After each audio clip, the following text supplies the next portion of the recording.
شافي يا شافي يا شافي أنت شافي يا إلهي يا إلهي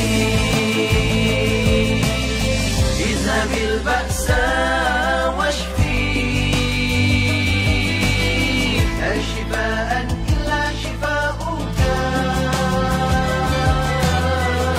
شفاء لا يغادر سقما أنت الشافي يا إلهي.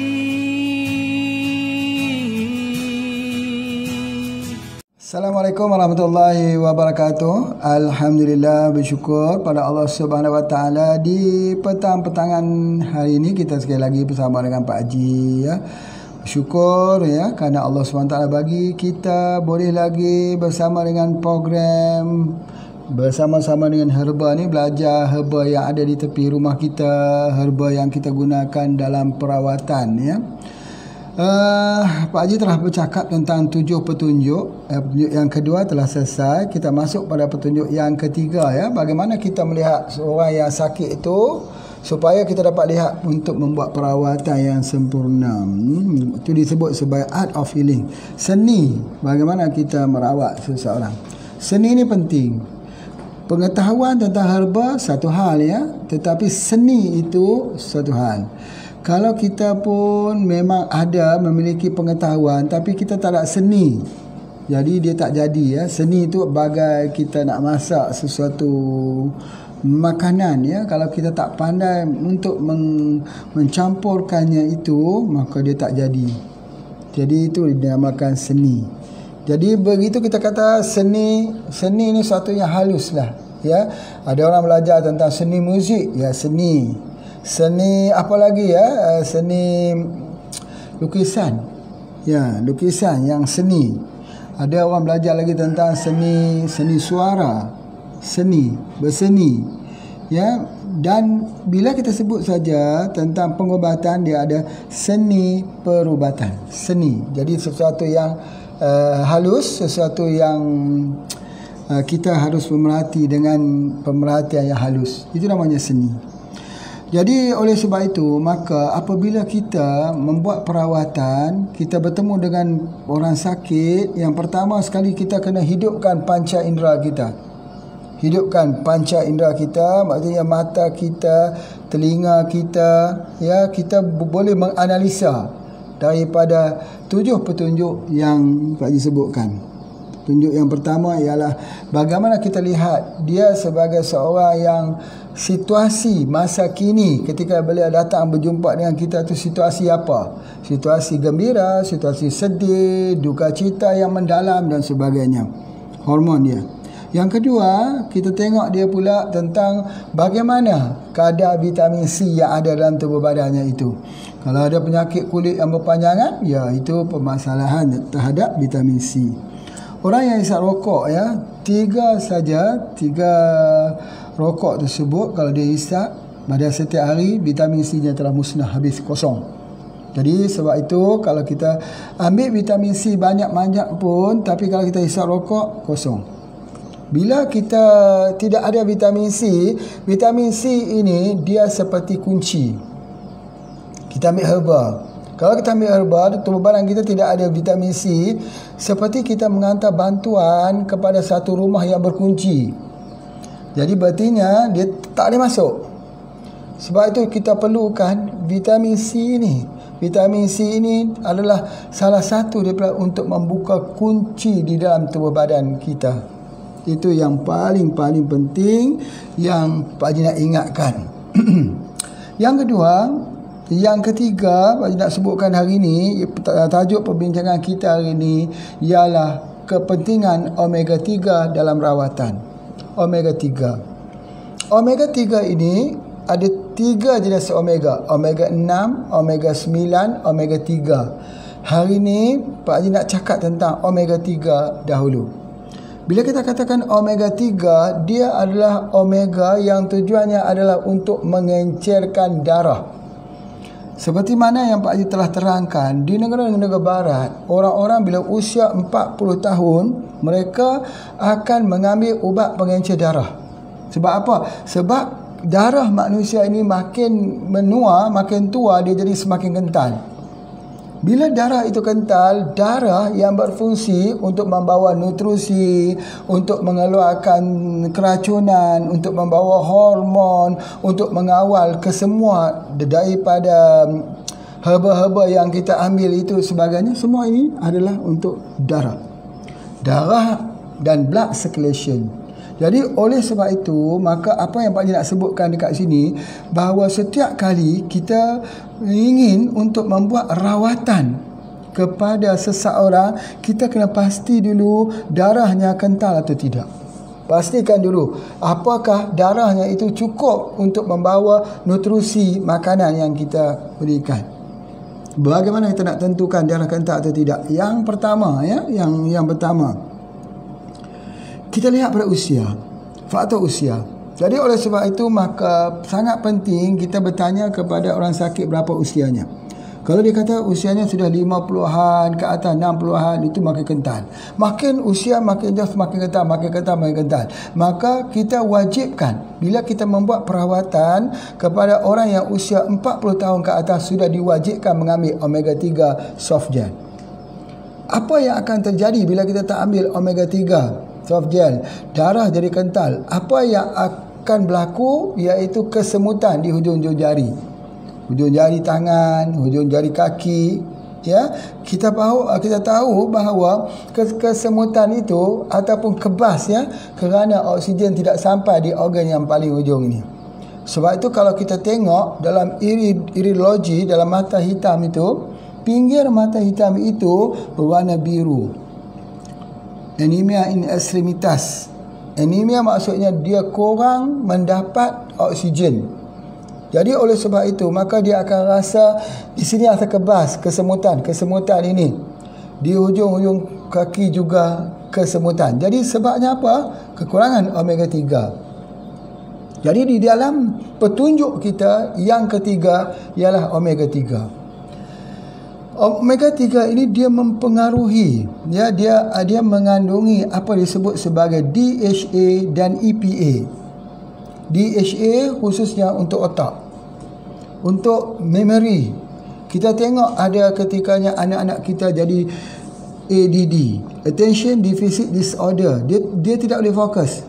Dia tidak boleh fokus. Sebab apa? Dia tidak mengandungi DHA. DHA itu sesuatu yang penting untuk otak. Jadi oleh sebab itu, maka kadang-kadang, ya, apabila anak-anak kita banyak mengambil junk food, ya, mengambil makanan-makanan yang ada MSG yang tinggi, maka kita akan mendapati akan berlaku mereka tak fokus di dalam kelas, tak fokus tengok. Jadi oleh sebab itu, maka perlu ada usupan, perlu ada makanan yang mempunyai omega 3. Itu yang kita masukkan ke dalam tadi IQ ini, ada DHA, diperkayakan dengan DHA. DHA ini, omega 3 ini lah yang memberikan supaya dia mempunyai kekuatan untuk mengingat, daya memori yang tinggi, dan dia boleh membuatkan seorang itu fokus di dalam pembelajaran.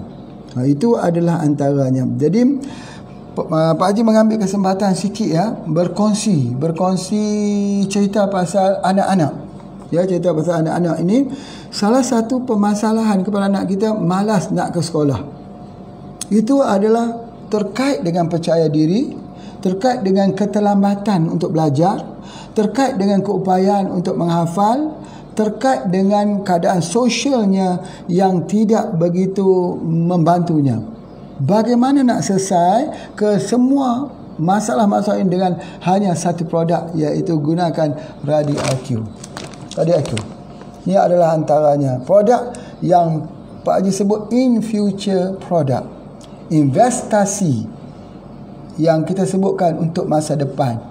Kalau ketika kita sudah tidak ada lagi, ketika kita sudah meninggal, tapi kita tinggalkan anak-anak yang berjaya. Pusaka yang kita tinggal ialah anak-anak. Anak-anak itu adalah merupakan aset terbesar dalam kehidupan kita, yang Nabi SAW menyebut bila sudah meninggal seorang anak Adam itu terputus amalannya kecuali 3. Salah satunya ialah doa daripada anak-anak yang soleh. Doa daripada anak-anak yang soleh. Jadi oleh sebab itu maka kita perlu membuat investasi untuk lahirkan generasi yang soleh ini, insya-Allah. Ya, itu ialah daripada omega 3. Omega 3 mengandungi DHA. Satu lagi, omega 3 mempunyai EPA. EPA ini baik untuk jantung. Baik untuk jantung. Ya, sebab apa? Sebab kalau darah kental, maka jantung terpaksa bekerja terus menerus. Dan seperti mana yang kita tahu, jantung ketika Allah menciptakannya, dia terus bekerja dan tidak pernah berhenti. Kalau jam ada di rumah kita terus berjalan, ya, tetapi ada satu saat jam itu berhenti. Jantung tak berhenti. Kalau jantung berhenti, apa terjadi?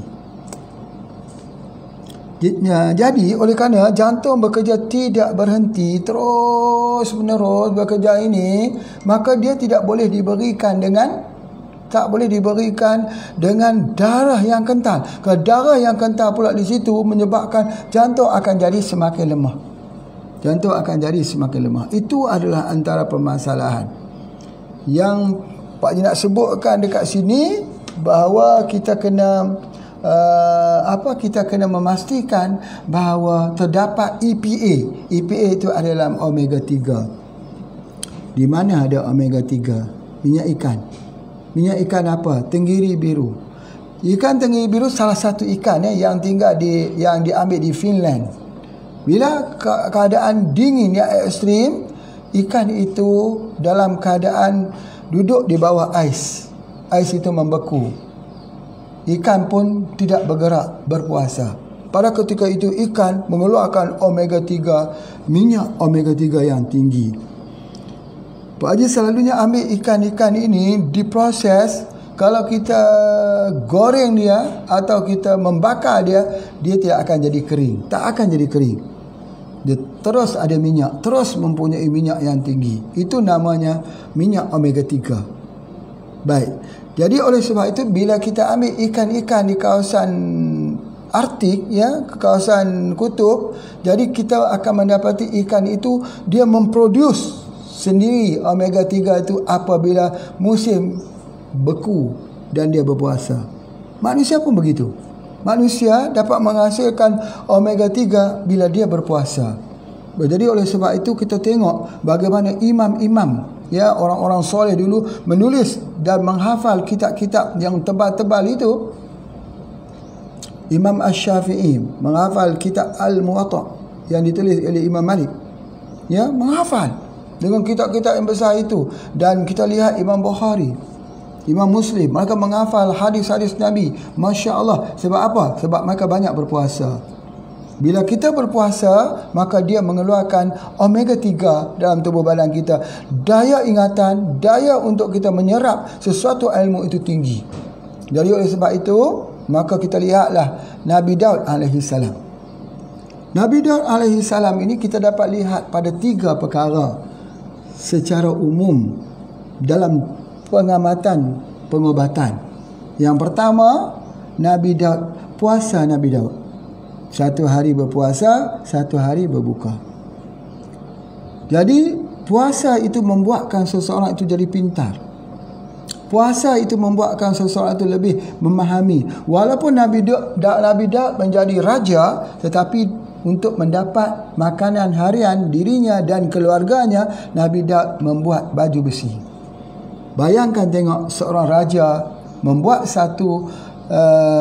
satu pekerjaan yang lain untuk mendapat pembiayaan untuk dirinya sendiri. Inilah nak menunjukkan ketajaman seorang rasul yang Allah puji. Ya, Allah memujinya bahawa dia mendapat hasil daripada usaha tangannya sendiri. Biasanya kalau sudah kita ada wang banyak, jadi penguasa, jadi raja, jadi apa sajalah, ya, jadi orang-orang besar ini sebagainya, kenapa kita nak kerja lagi? Tidak. Jadi itu adalah di antaranya. Jadi oleh sebab itu, maka begitu juga dalam usul bila kita berniaga. Walaupun kita sudah ada pekerjaan apa, kita sudah jadi pekerjaan di pejabat-pejabat pemerintah, di pejabat-pejabat kerajaan, tapi jangan tinggal. Berniagalah walaupun sedikit. Berniaga walaupun sedikit. Tak kiralah berniaga apa pun, tapi yang penting mesti berniaga walaupun sedikit. Walaupun kita sudah ada pendapatan di tempat-tempat yang lain. Begitulah Nabi Daud alaihissalam. Masya Allah. Yang kedua, Nabi Daud alaihissalam itu berpuasa. Bila dia berpuasa sehari, berbuka sehari, berpuasa sehari, berbuka satu hari, kita lihat bagaimana Allah memberikan kurniaan kepada beliau, iaitu yang bernama mukjizat, di mana dapat untuk melembutkan besi lalu dijadikan baju besi. Tuan, bapa, ibu sekalian, kita ni bagaimana mujahadahnya yang paling kuat, mujahadah kita untuk bertaqarrub dengan hampir dengan Allah, salah satunya ialah jalan berpuasa, lapar. Jadi oleh sebab itu, kalau Allah memberikan kita sikit kelaparan sekarang, ketika COVID-19 ini ada sikit masalah lah, nak bekerja, tak boleh bekerja, kelaparan, besok kita nak cari makan di mana sebagainya, itu sebenarnya mujahadah.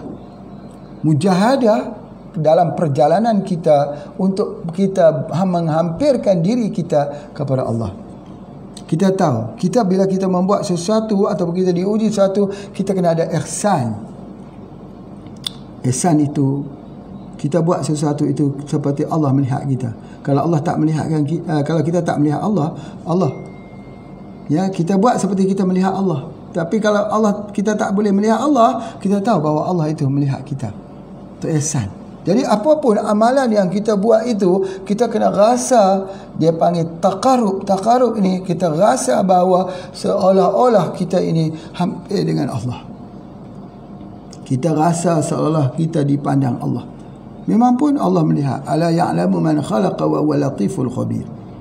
Baik. Jadi oleh sebab itu, bila cakap pasal omega 3 ni salah satu jalannya. Dalam 1 tahun Allah mewajibkan kita berpuasa Ramadan. Sebab itu kita berdoa, mudah-mudahan kita bertemu dengan Ramadan pada tahun ini. InsyaAllah beberapa hari lagi kita akan bertemu dengan Ramadan. Ramadan itu ialah bukan hanya sekadar kita berpuasa, tak makan, tak minum, tetapi yang lebih penting ialah merasakan betapa hidup yang tidak ada makanan. Bagaimana saudara-saudara kita yang berada di negara luar, yang terhimpit di dalam kemiskinan, tiada makanan, peperangan dan sebagainya. Itu adalah antaranya yang ingin Pak Haji ceritakan. Jadi omega 3, ya, kita kembali kepada omega 3. Jadi kita lihat omega 3 ini juga bukan hanya untuk otak atau dipanggil DHA, untuk jantung, untuk EPA, tetapi omega 3 ini juga untuk penyakit-penyakit yang disebut sebagai degeneratif. Apa dia penyakit degeneratif? Penyakit-penyakit yang tidak berusul dengan virus, bakteria. Seperti penyakit sendi, arthritis, misal kata. Tidak ada kuman, tidak ada virus. Penyakit darah tinggi, tidak ada kuman, tidak ada virus. Ya, penyakit jantung, tak ada kuman, tak ada virus. Tetapi penyakit ini mendatang kepada tubuh badan kita, dan apabila telah kita kena dengan penyakit ini, ya, kita telah kena penyakit ini, salah satunya ialah kita mesti lihat omega 3 dalam tubuh badan kita. Omega 3 ini hampir keseluruhan penyakit perlu menggunakan omega 3 ikan. Jadi oleh sebab itu ada di dalam pengobatan herba, kita faham apabila kita menggabungkan herba, kita gabungkan dengan omega 3 atau ikan, dia menjadikan kesannya 13 kali lipat atau 13 kali ganda. Kesan pengobatan itu dapat dirasakan. Jadi sebab itu kadang-kadang orang kata herba ni lambat. Betul. Tetapi tidak semua betul. Sebab ada herba cepat. Bagaimana nak buat herba itu jadi cepat? Antaranya mensinergikan dengan ikan. Ikannya ialah omega 3. Kesannya cepat. Itu ada antara. Yang keduanya, kita sinergikan dengan madu lebah. Yang ketiga, herba itu tidak diambil dalam bentuk tunggal, disinergikan. Sebab hukum sinergi itu ada 4 perkara. Hukum sinergi. Yang pertama, kita nak cari herba tunggal. Apa dia herba tunggal? Misal kata di sini pokok herba tunggal. Okey, kita lihat kepada kopi. Apa herba tunggal ni? Tungkat ali ataupun pokok pasak bumi. Itu herba tunggal. Sinergi, kita perlu sinergi. Sebab sinergi ini yang pertama untuk mempercepatkan keberkesanannya. Jadi dengan tambahan 6 herba lagi, 6 herba tadi untuk backup, untuk mempercepatkan lagi kesembuhan. Yang ketiga, supaya jangan ada kesan sampingan. Kesan sampingan mesti ada di dalamnya ini, mesti ada herba yang bertindak sebagai anti kepada kesan-kesan samping. Bisa kita lihat dalam Ayurvedic, pengobatan India. Resepi itu kebanyakan dia akan masuk lada hitam. Kerana lada hitam itu menjadi salah satu bahan untuk menghilangkan keracunan. Dia akan masuk sesuatu yang bersifat aromatik. Kalau kita ada pokok tejalawang, pokok halwan, pokok larak. Nah, itu dia. Kemudian kita juga kena mencari, ada 4 tadi ya. Pertama, herba utama. Yang kedua, herba untuk mempercepatkan kesembuhan. Herba untuk mengelakkan kesan samping, dan herba untuk mengurangi kekerasan obat. Obat tidak boleh bagi terlalu tinggi. Memang betul. Ya, sebab itu kalau kita belajar tentang obat-obatan, seperti mana yang telah Pak Haji sebutkan, orang yang membuat hemodialisis, ya, dia tak boleh guna herba pahit. Kalau dia guna, dia membeku. Itu tengok. Herba pahit ni, misal kata apa dia? Misal kata endograpis ataupun sambiloto. Memang bagus, obatnya bagus. Tapi kalau kita guna untuk orang yang ada penyakit yang kena masalah hemodialisis, kita tak boleh guna sebab dia membeku. Tengok, sesuatu herba yang baik ini tidak semestinya baik dalam kondisi yang lain. Begitu juga dengan endografi ini, dia tak boleh ambil terlalu tinggi sebab kandungan alkaloid di dalam endografis ini akan menyebab menjadi hipotensi. Begitu juga dengan herba-herba pahit, kita tak boleh ambil terlalu banyak. Kalau kita ambil, dia mengeringkan sendi. Sebab itu ada setengah-setengah rempah-rempahan itu, kalau kita ambil terlalu banyak, dia akan melemahkan sendi. Apatah lagi kalau orang itu selepas bersalin misalnya, dia banyak mengambil ubat-ubat periuk misalnya yang banyak rempah ratus, dia menyebabkan sendinya akan kering. Tetapi sendi akan kering ini misalnya ialah daripada herba yang bersifat pahit.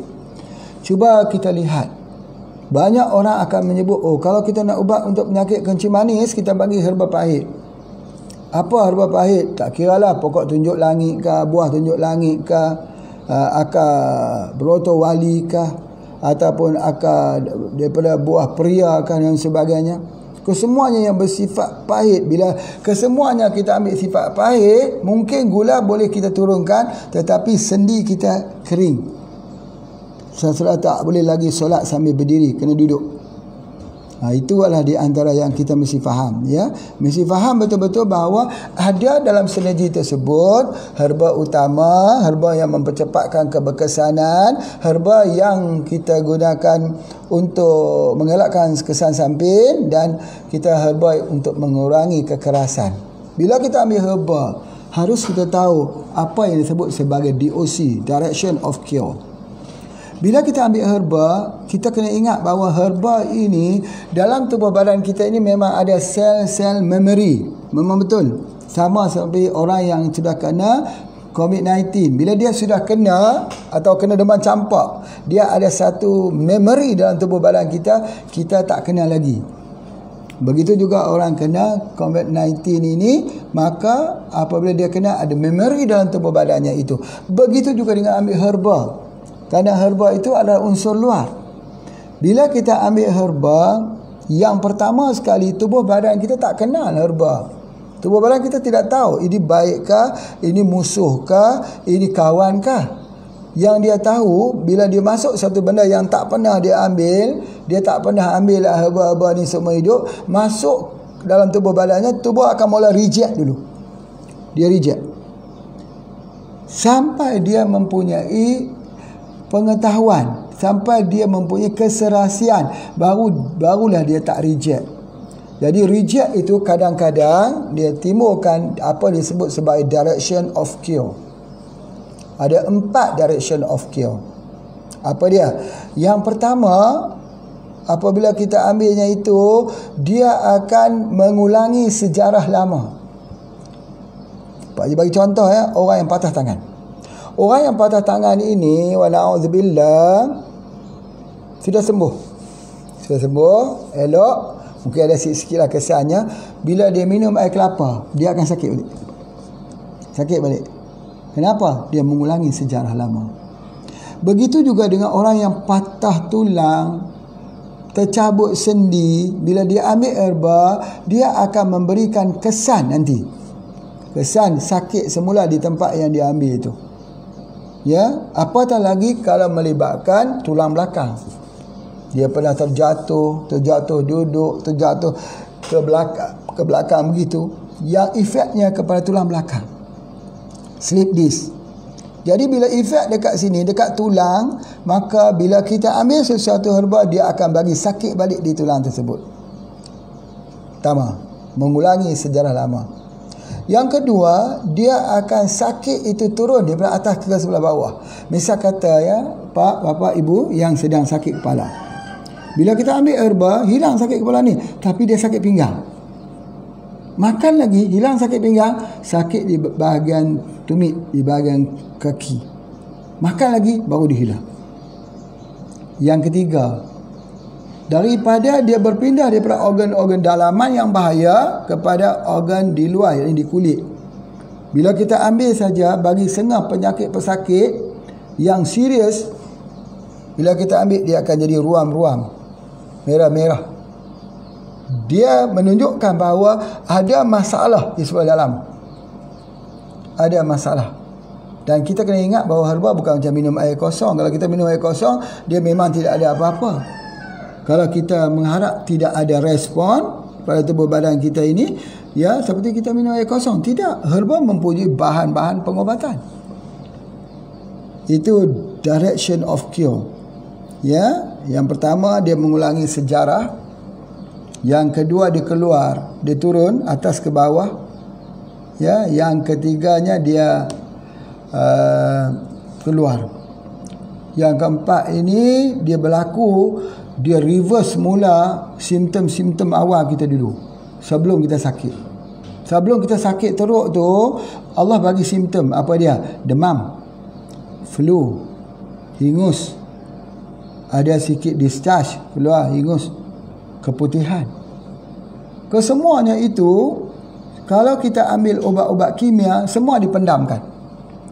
Seperti menyapu sampah di bawah kapet. Memang gejala itu hilang, tetapi penyakit tak hilang, semakin serius. Di peringkat awal, kita demam, kita makan painkiller, Panadol, sembuh, alhamdulillah. 3 hari lagi kita demam lagi, kita makan lagi, sembuh. 1 minggu lagi kita demam lagi, kita makan lagi, sembuh. Selepas berapa banyak terakumulasi bahan kimia ni, walaupun satu pil, satu kapsul yang nama kimia, tetap memberikan kesan samping. Tetap memberikan kesan samping. Berbeza dengan ulang-ulaman. Ya, ulang-ulaman misalnya macam ni. Ni apa dipanggil bendir, kita panggil ni bendi, kacang lendir ataupun okra. Okra taklah macam ni ya, tapi seperti ini. Ini ubat. Obat ini tidak semestinya kita rebus. Kalau kita nak rebus, kita rebus betul-betul, kita rebus sampai pecah. Sampai dia pecah. Minum air dia untuk pesakit kencing manis, warna hijau. Ya, telah Pak Haji terangkan warna hijau. Ataupun boleh buat infus saja. Infus saja, potongnya, masuk ke dalam gelas begini, masuk ke dalam gelas. Setelah kita potong, biarkan beberapa jam, lepas tu minum. Tidak perlu rebus. Itu infus. Itu sangat bagus. Hanya menggunakan ini basuh ya, basuh sikit, potong-potong masuk. Tidak perlu rebus. Lendirnya yang keluar, itu obat. Itu sama juga yang dilakukan oleh Rasulullah SAW. Ya, di mana Rasulullah SAW itu merendam buah kurma. Kita juga merendam herba seperti buah. Ini, itu adalah di antaranya. Untuk apa dia? Untuk batuk. Kita boleh menggunakan untuk darah tinggi. Begitu juga timun. Timun kita boleh ambil potong. Kita buat infus, kita masukkan ke sini. Subhanallah. Untuk apa? Untuk darah tinggi, untuk timun. Untuk mengakalikan tubuh badan. Untuk penyakit keputihan, menggunakan timun. Buah-buah ini tidak semuanya mesti dimasak. Ataupun kita kukus. Atau kita rebus. Kalau kita rebus, kita minum airnya. Kalau kukus, kita makan buahnya. Ya, jadi elakkan buah-buah ini daripada digoreng menggunakan minyak. Bila saja kita menggunakan minyak, minyak itu mesti kita ingat bahawa minyak itu kadang-kadang kita menggunakan minyak yang telah terpakai, minyak yang dijual murah, minyak murahan yang dijual di pasar-pasar malam, dimasuk dalam plastik. Minyak itu sebenarnya minyak yang telah digunakan. Pak Haji melihat minyak yang kita goreng untuk RFC itu, setelah kita goreng dia jadi hitam. Selalunya kita buang. Tetapi kaedah di tempat yang lain, bukan di RFC, mereka tidak buang. Buang adalah kerugian. Minyak itu dimasukkan dengan satu larutan kimia untuk menukarkannya daripada hitam tadi menjadi warna kuning semula, sama seperti minyak asal. Dan kemudian ada penapis untuk menapisnya. Tetapi walaupun minyak tadi telah menjadi kuning dan bersih, filter, kerana ada filter yang membersihkannya, namun begitu minyak tersebut adalah telah teroksidize. Bila minyak itu teroksidize, minyak itu dikategorikan dalam minyak yang beracun. Minyak yang beracun. Jadi sebab itu, cuba kita lihat. Kalau ibu-ibu yang menjual goreng pisang, kebanyakan ibu-ibu itu ada fibroid, ada cyst, ada kista. Yang menjual goreng-goreng, tak kira lah goreng ubi ke, goreng pisang ke, pisang goreng ke, apakah, yang pokoknya yang goreng setiap hari. Sebab apa? Minyak itu tidak dibuang. Dan mana-mana makanan yang digoreng dengan menggunakan minyak yang telah terpakai ini, semua menjadi sangat-sangat beracun. Sebab itu jadi kista, jadi fibroid, jadi cyst. Sebab itu orang yang bercakap untuk perawatan kista, fibroid, cyst dan apa juga ketumbuhan dan rahim itu, kalau dia masih lagi tergantung dengan minyak, maka tangan kanan mendirikan, tangan kiri meruntuhkan. Kita makan herba untuk apa? Untuk hilang. Tapi dalam masa yang sama, kita mengambil minyak yang telah teroksida. Beli minyak yang elok. Minyak yang elok. Minyak yang elok ni minyak yang tidak digunakan lagi. Kita pun kalau di rumah kita, jangan minyak itu sampai hitam terus guna. Tubuh akan jadi asid. Dia akan menambah asid urik, asam urat, menambahkan ketumbuhan lagi daripada minyak yang telah teroksidas, minyak yang telah pun digunakan. Jadi oleh sebab itu, Pak Haji nak pesan, memanglah minyak tu murah, RM1 saja, mungkin 3-4 ribu rupiah saja. Memang murah, tetapi murah untuk menghancurkan sebuah tubuh badan kita yang mahal. Ya, hadiahkanlah sesuatu yang mahal, yang berharga untuk diri kita sendiri. Kita hadiah kepada orang lain satu benda yang berharga. Kita beli HP yang mahal, kita beri kepada anak kita, kita berikan hadiah kepada saudara kita. Apa yang kita hadiahkan untuk diri kita sendiri, sesuatu yang mahal. Kita bukan minta pada pakaian yang mahal, kenderaan yang mahal. Kita minta makanan yang terbaik untuk kita makan, jadi sihat. Itu adalah antaranya. Jadi oleh sebab itu, maka Pak Haji sebut rebus atau kukus. Dua saja istilah dalam pengobatan. Kalau ini boleh diubah, Masya Allah, itu adalah obat. InsyaAllah kalau makanan dalam Pak diterangkan dalam posisi pertama kecilkan piring, yang kedua separuhnya itu daripada buah-buahan, sayur-sayuran, separuhnya itu adalah daripada karbohidrat dan sebahagian lagi ikan atau daging. Sihat. Bismillah. Hari ini banyak orang busung. Busung lapar. Tidak. Busung lapar, busung. Tapi busung kenyang. Busung kenyang. Busung kerana makan banyak. Sebab apa? Sebab kita ini banyak lagi orang binasa dalam makanan yang melimpah. Daripada banyak orang binasa juga kerana kekurangan makanan. Tapi yang makan berlebihan itu banyak yang juga kena dengan pelbagai penyakit menyebabkan kematian. Jadi oleh sebab itu maka apa yang Pak nak sebutkan tadi ialah minyak. Cerita pasal omega 3 juga minyak, ya. Baik, jadi kalau kita boleh kita nak guna minyak apa? Ya, minyak apa? Pak Haji mencadangkan boleh gunakan minyak sawit, boleh. Minyak soya boleh, tetapi kita kena elakkan daripada mengambil GMO. Ini satu yang penting. Banyak tanaman-tanaman hari ini, ataupun misal kata minyak jagung lah kata. Minyak jagung GMO. Ya.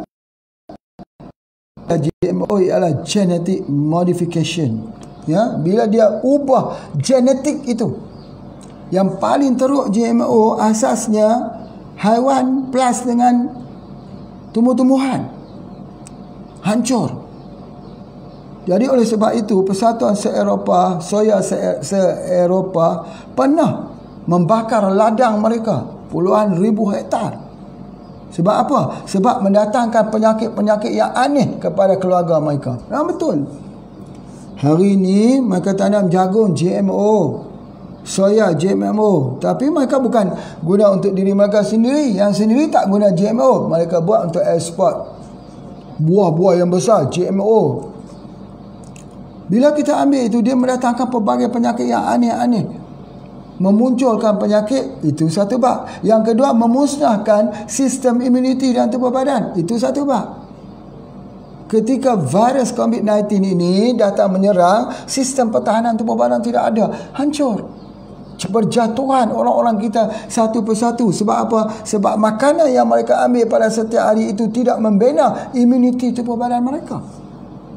Itu adalah antaranya. Benar kalau bapa, ibu, tuan-puan, saudara-saudari fikir bahawa tubuh badan ini sesuatu yang berharga, sesuatu yang bernilai, usia itu sesuatu yang bernilai, ubahlah daripada banyak menggunakan minyak. Kalau guna minyak yang elok. Jangan guna minyak berkali-kali. Ubah kepada rebus dan kukus. Rebus dan kukus. Ikan pun begitu. Ya, apabila kita mula dengan rebus ataupun kukus ini, Masya Allah, kita akan dapat balik kesegaran. Segar balik tubuh badan kita itu. Ya, daripada kita mengambil yang bentuk minyak. Baik. Minyak ini salah satu yang kita bincangkan iaitu minyak zaitun lah. Betul? Minyak zaitun itu ada 3, omega 3, omega 6 dan omega 9. Fungsi omega 3 adalah untuk mencairkan darah. Jadi oleh sebab itu maka kita perlu ambil. Fungsi omega 3 adalah untuk penyakit degeneratif. Penyakit apa pun semua. Bolehlah Pak Haji katakan semua penyakit perlukan omega 3 kecuali orang yang ada masalah darah cair. Kalau orang ada darah cair, macam mana kita nak tahu, ya? Banyak orang tanya, macam mana nak tahu? Kalau dia luka, tak mau berhenti lukanya, keluar terus sebagainya, itu darahnya cair. Jadi oleh sebab itu, maka kebanyakannya, tetapi kalau usia sudah macam Pak Haji ni, darah kental. Kental. Bila darah kita kental, dia kurang oksigen, selalu sakit kepala, selalu rasa kesemutan, kebas di ujung jari. Sebab apa? Sebab oksigen itu kurang, makanan itu kurang. Sebab apa? Darah mengalir perlahan, tidak kuat. tidak cepat. Jantung terpaksa pompa dengan kuat sebab darah itu kental. Diikuti dengan dinding arteri yang menebal, menyebabkan saluran yang jadi semakin sempit. Jantung terpaksa kerja kuat. Akhirnya overwork, jatuh, collapse. Jadi sebab itu maka pastikan kena ambil omega 3 dalam setiap hari. Ya, omega 3. Kalau kita tak ada omega 3 soft gel, minyak zaitun pun dah boleh. Kalau kami tak ada minyak zaitun, apa? DCO? Boleh. Itu kita ada 3 kekuatan minyak kat situ. Omega 3 daripada ikan, daripada nos, daripada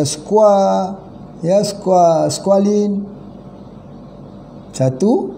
Yang kedua daripada kelapa. Yang ketiga daripada zaitun. Kan 3 ada di depan kita. Mau tak mau. Baik. Bagaimana dengan habatus sauda? Masya Allah. Ini yang suka dimengertikan. Jadi hari ini Pak Haji ambil sikit tentang perbincangan tentang habatus sauda. Orang yang mempunyai darah kental ni salah satunya ialah penyakit DM, penyakit kencing manis. Sebab darahnya itu ada gula. Bukan darah tu kental saja, kerana dia ada gula. Bila dia ada gula, permasalahannya dia akan sakit di kakinya. Di kakinya akan ngilu. Panas sebab apa? Radang sebab apa? Sebab aliran darahnya itu mengalami ketersumbatan. Kita perlukan omega 3. Omega 3 apa yang paling terkuat? Masya Allah. Di sini kita dapat lihat betapa cantiknya hadis Nabi SAW. Bila Nabi mengatakan habbatus sauda itu ubat untuk semua penyakit. Kenapa Nabi menyebut habbatus sauda itu ubat untuk semua penyakit? Sebab darah, blood circulation itu perlu untuk semua penyakit. Blood circulation itu perlu untuk semua penyakit. Adakah penyakit yang tak perlu aliran darah yang betul? Mana ada? Tak ada. Sebab kalau kita aliran darah kita tak bagus, nutrisi tak dapat bawa. Aliran darah kita tak bagus, racun tak dapat disingkirkan. Kalau aliran darah kita tak bagus, oksigen tak cukup. Jadi habatus sauda Nabi kata ubat untuk semua penyakit. Kerana dia fokus kepada salah satunya ialah blood circulation. Statement atau bukti Pak Haji? Nanti orang akan bertanya Pak Haji, ni Pak Haji, statement ataupun bukti? Bukti. Statement dan bukti. Yang pertama, kalau sudah datang pada Nabi SAW, bagi Pak Haji tak pertikaikan lagi. Statement ke, bukti ke, Pak Haji kata betul lah. Sadaqtu ya Rasulullah. Benar engkau wahai Rasulullah. Benar. Kau benar. Pasal apa? Buktinya apa? Buktinya baik. Nah, bagi ibu, bapa yang kena penyakit kencing manis, yang sakit ngilu di kaki, cucuk tu, macam jarum tikam-tikam tu sebagainya, kesemutan, kebas, seperti berjalan di atas angin, seperti berpijak di atas kapas, minum minyak habatus sauda. Minum. 1 senduk pada waktu malam. 1 senduk, 1 sudu besar lah. Senduk Indonesia, Malaysia 1 sudu besar. Minum bersama air hangat, air suam. 1 je. Waktu pagi 1. Waktu petang 1. 3 kali. Lihat, sakit lagi atau tidak? Tak sakit. Hilang. Ketika kita tak boleh tidur itu, sakit itu, panas itu, minum minyak habatus sauda. Bagaimana kalau saya gunakan soft gel? Soft gel boleh tapi 50%. Berartinya dia tak boleh berfungsi 100%. Ya, kita faham ya, dalam bentuk-bentuknya ada bentuk soft gel, ada bentuk minyak, ada bentuk kapsul, ada bentuk berbagai-bagai bentuk persediaan herba ni. Tetapi Pak Haji cadangkan minum minyak habatus sauda itu. Sudah besar. Habatus sauda ini warna apa? Hitam. Sesuatu yang berwarna hitam untuk penyakit kencing manis. Cuba kita sebut benda hitam. Habatus sauda. Hitam. Betul lah. Habatus sauda. Memang sauda tu hitam. Apa lagi? Tebu hitam? Ya. Tebu hitam sekarang telah dikeluar di Brazil. Tebu hitam digunakan untuk penyakit kencing manis. Lagi, apa lagi? Sesuatu yang hitam, apa dia? Kulit kayu manis kan, kehitam-hitaman. Ya. Walaupun dia manis, tapi dia hitam. Ayam hitam. Ayam hitam, betul. Buat sup ayam hitam. Ayam hitam itu, bapa ibu, cari ayam yang hitam semua. Kakinya hitam, tulangnya hitam, apa dia punya bulunya hitam. Bukan mulut dia, lidah dia hitam.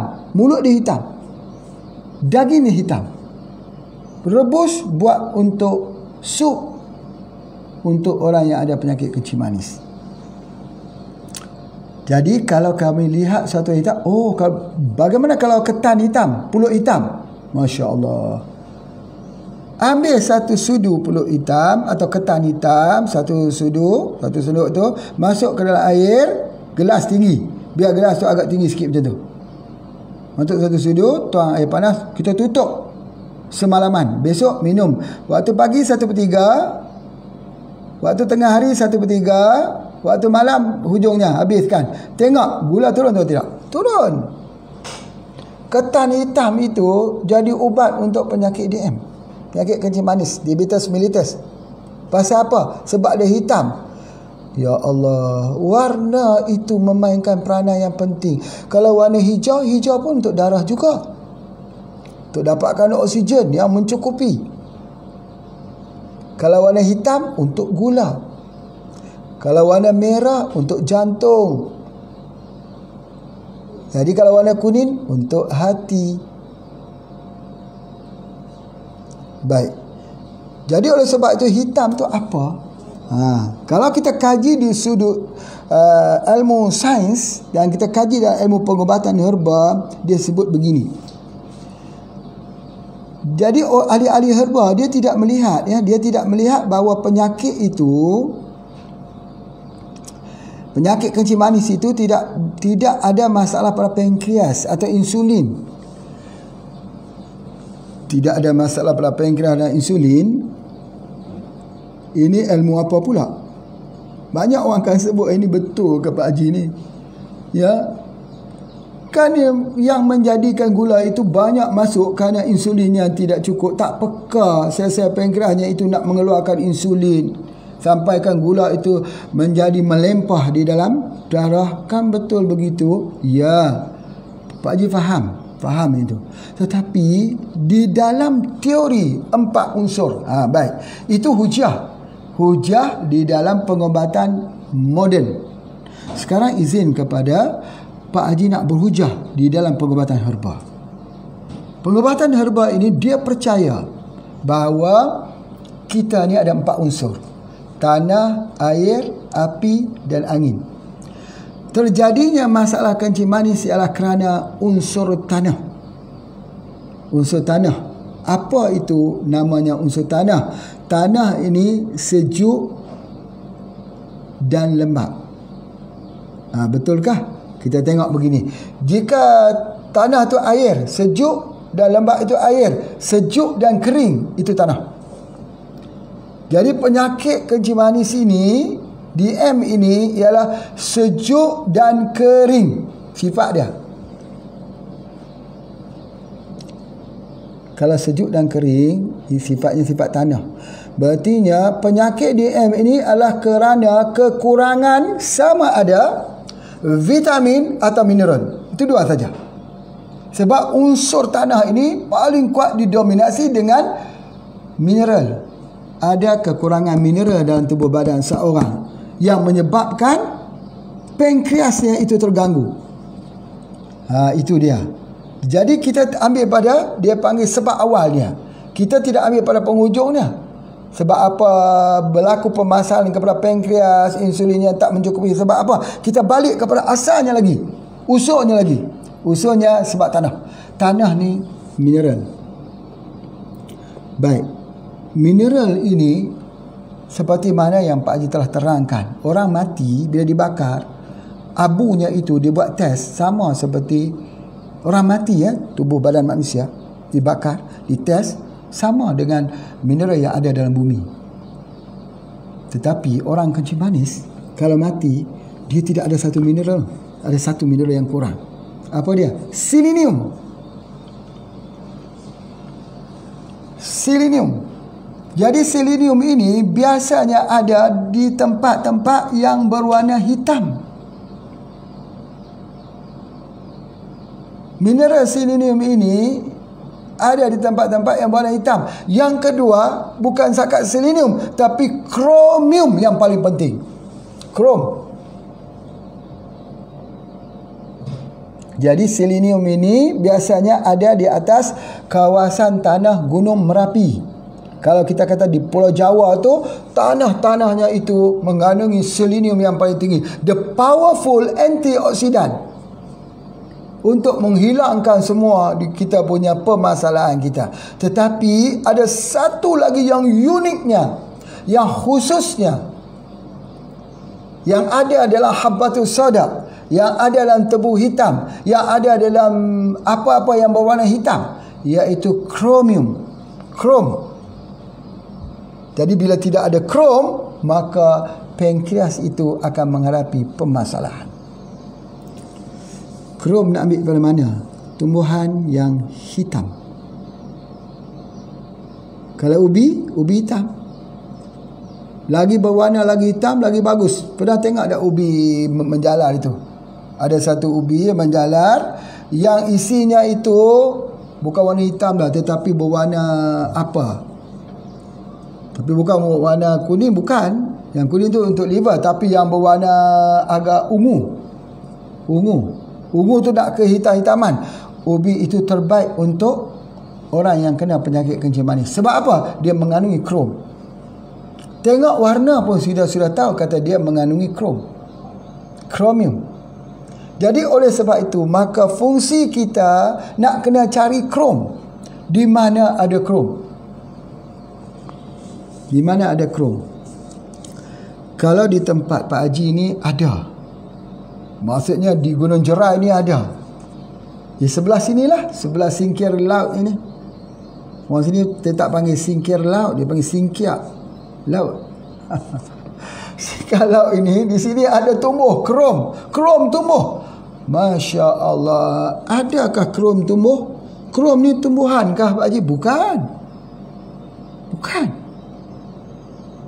Kalau dia bukan, dia itu apa? Haiwan kah? Bukan. Dia itu apa? Mineral.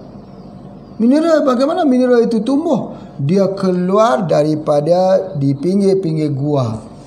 Atau di kawasan yang ada, di sini panggil weng. Weng tu kawasan begini. Bukit, di antara bukit ada lembah ke bawah ini, ada air. Sini selalu orang panggil bahasa utara weng. Kita panggil macam wadi. Ya, ada air.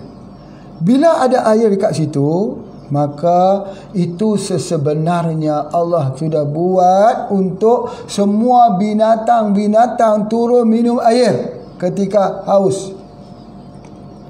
Binatang perlu air juga. Di atas gunung ada kambing misalnya, satu contoh. Namanya kambing gurun. Kambing yang hidup dalam hutan. Orang buat minyak kambing gurun. Ya, sebagainya untuk patah. Itu nanti akan kita cerita nanti, ya.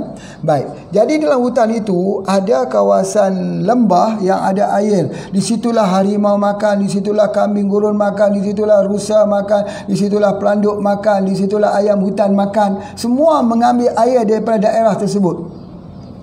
Maka di situ Allah tumbuhkan garam bukit yang berwarna hitam. Garam bukit tumbuh. Bila kita pegang, ya betul garam. Garam betul-betul garam. Maka pada ketika itulah kita lihat binatang-binatang merawat diri mereka sendiri. Mereka pergi jilat di garam itu, lalu mereka makan untuk menguatkan tulang-tulang mereka, untuk menyihatkan tubuh badan mereka, untuk mencukupi krom dalam tubuh badan mereka. Ya, mana ada binatang ada penyakit kencing manis, mana ada harimau kencing manis. Kalau ada harimau kencing manis, siapa yang nak pergi tesnya? Buat glukos test. Siapa yang nak buat? Baik, jadi oleh sebab itu maka Pak Haji nak sebutkan krom itu tumbuh. Dia adalah daripada jenis batu-batuan yang berbentuk garam, dipanggil sebagai garam bukit yang berwarna hitam, keluar daripada kerak bumi, mengalir keluar dengan izin Allah dan atas arahan Allah untuk memberi makan makhluk-makhluknya yang bernama harimau, musang, serigala, burung, ayam di atas muka bumi ini, dalam hutan. Lalu manusia mengambil iktibar daripada kejadian ini. Manusia tengok. Ilmu ni kebanyakannya ilmu daripada memerhati, observe. Kita tengok burung. Bila dia tak sihat, burung tak sihat, dia akan lari pergi ke laut, dia akan masukkan muncungnya itu ke dalam air laut. Burung terbang pergi ke laut, dia junam sikit, dia kena akan di paruhnya air laut. Dia ulang beberapa kali untuk menyembuhkan kesakitan yang ada pada tubuh badannya. Guna garam. Masya Allah. Jadi ini banyak lagi cerita-ceritanya tentang kehidupan yang boleh kita mempelajarinya. Kita belajar kadang-kadang daripada universiti kehidupan, universiti kepada alam ini. Jadi untuk tu maka krom ini tumbuh, garam ini keluar, maka garam itu diproses. Kalau dalam produk kita ada di dalam produk yang namanya Deep Sea Malaysia. Itu ada krom, ada garam. Baik. Kalau kita suka nak ambil kat situ, ambil kat mana? Sudah. Di lada hitam boleh. Ketan hitam boleh. Paling mudah habbatus sauda, ambil. Baik. Nah, bila sebut habbatus sauda, maka Pak Haji kembalikan semula kepada tajuk perbincangan kita tadi. Habbatus sauda ini dia mengandungi kromium yang tinggi, digunakan untuk merawat saraf, masalah kaki bagi orang yang ada masalah DM, hangat, sakit, ngilu waktu malam yang tak dapat tidur. Di samping itu dia mengandungi omega 3 yang menyihatkan jantung untuk blood circulation. Dia juga mengandungi bahan antihistamin yang digunakan untuk sistem sel immunity, mempunyai zinc yang tinggi, mempunyai kromium yang tinggi, mengandungi selenium yang tinggi, mengandungi the powerful antioksidan ada di dalam habbatus sauda, salah satu daripada herba yang terbaik di kalangan herba-herba yang terbaik di dunia. Siapa yang memberikan penyataan ini? Dia adalah seorang Rasul, Nabi Muhammad sallallahu alaihi wasallam. Hari ini kenapa habbatus sauda tidak popular? Sebab dia dari hadis. Sama seperti Pak Haji sebut kenapa kakadir tidak popular. Sedangkan kakadir Rosella itu 70 kali lipat vitamin C-nya berbanding dengan jeruk, limau. Kerana kakadir itu tumbuh di negara umat Islam. Kerana habbatus sauda itu petunjuk daripada hadis Nabi sallallahu alaihi wasallam dan tumbuh di negara-negara umat Islam. Kerana pertimbangan pengobatan itu mengambil kira juga dalam bisnes, orientasi ekonomi. Dalam bidang ekonomi, pengobatan bukan lagi jadi ihsan. Pengobatan bukan lagi jadi tempat kita sama-sama menolong orang sesama manusia, sesama saudara, tetapi pengobatan sudah jadi tempat rebutan untuk mencipta kekayaan hidup di dunia. Dia sudah menjadi satu bisnes yang menguntungkan. Ini berbeza dengan pengobatan di sisi Islam. Rasulullah sallallahu alaihi wasallam mengajar kita tidak boleh kita menjadikan pengobatan ini sebagai salah satu daripada cara untuk mencipta kekayaan. Sebab itu kita baca dalam hadis-hadis al-hijamah berbekam. ada larangan mengambil upah berbekam, walaupun ada yang mengizinkan. Rasulullah juga memberikan upah kepada orang yang membekamnya dengan upah yang tinggi, boleh, tapi tak sampai kita meletakkan satu takrif yang tinggi, tak boleh. Orang sakit, nanti orang tanya pula, Pak Haji letak harga tinggi-tinggi boleh, kenapa? Pak Haji letak harga tinggi sebab di belakang Pak Haji ni ramai pekerja-pekerja. Hasil daripada satu botol ni harus dibagi beratus-ratus orang. Orang yang jual harus bagi satu orang saja. Satu. Yang kedua, walaupun Pak Haji menjual yang ni, Pak Haji ceritakan, kalau mau buat sini silakan. Ubat darah tinggi, murah aja. Buat kecil manis, murah saja. Ambilkan ini saja. Itu dia antaranya. Ini misalnya apa dia? Ubat buasir, ambayan, kangkung rebus minum. Untuk ketombe, potong dalam air, basuh dekat kepala. Macam shampoo tu, tapi taklah berbuih, tapi hilang ketombenya, kelemornya hilang. Ambil ni. Ini pucuknya ni. Buat ulang-ulaman, celur sikit untuk ubat lawas. Orang yang ada sembelit, untuk buasir, untuk sembelit, untuk makan murah. Itulah. Tanya, ni apa ni? Dipanggil apa ni? Ubi putih kah? Carrot putih, carrot putih. Carrot putih ini buat untuk memecahkan batu dalam ginjal. Parut air dia, parut, ambil airnya tu, diperah, minum, pecah batu ginjal tu. Ya, insya-Allah. Tengok macam ni putih. Dan untuk ubat demam bagus, minum airnya juga. Ya, itu di antaranya. Tapi kalau kita nak campur dengan madu lebah boleh. Kita potong, masuk ke dalam madu lebah, simpan selama beberapa hari, kemudian minum madu lebah tersebut. Hancur juga batu karangnya itu, insya-Allah. Itu di antaranya. Baik, itu yang Pak Haji nak sebutkan. Ini di antaranya. Ini jamur. Jamur ini kalau kita faham betul-betul, dia tumbuhan peringkat rendah, dia sejuk dingin. Jadi kalau kita demam, kalau kita ambil ini bertambah demam kali. Dia demam lagi. Tapi dia akan naik semula jika kita teruskan. Banyak orang yang tak tahan kerana dia sejuk, bila kita ambil dia makin demam, dia kata demam. Demam. Tapi dia akan balik semula nanti. Dia akan jadi kuat sistem imun kita, tapi dia akan turun dulu. Masalahnya orang yang ada penyakit HIV, jangan ambil ni. Pasal apa? Orang yang ada penyakit HIV, dia sudah lemah imunitinya, daya tahan yang lemah. Bila ambil ni, dia turun, drop terus, meninggal terus, tak sempat naik balik. Kalau yang lain sempat naik, tapi HIV tak boleh. Jangan bagi jamur, nanti meninggal orangnya tu nanti.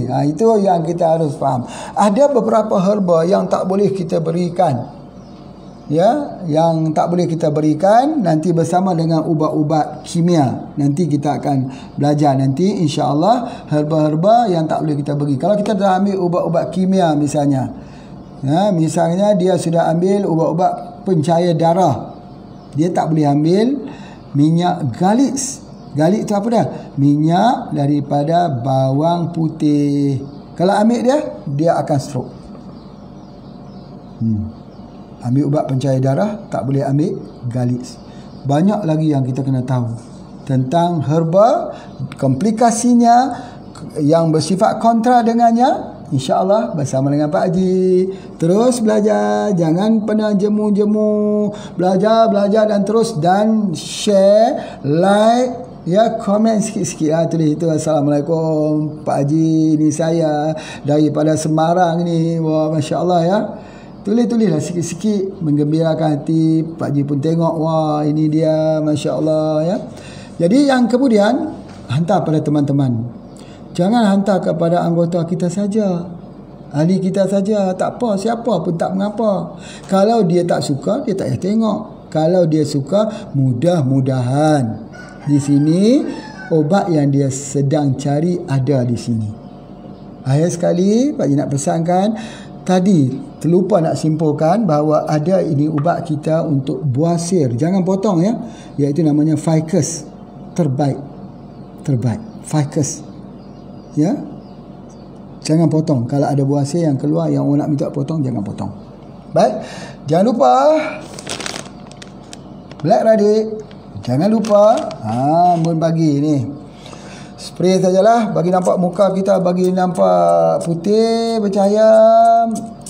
Nanti ada orang kata, oh Pak Haji tak apalah, spray habis boleh ambil lagi.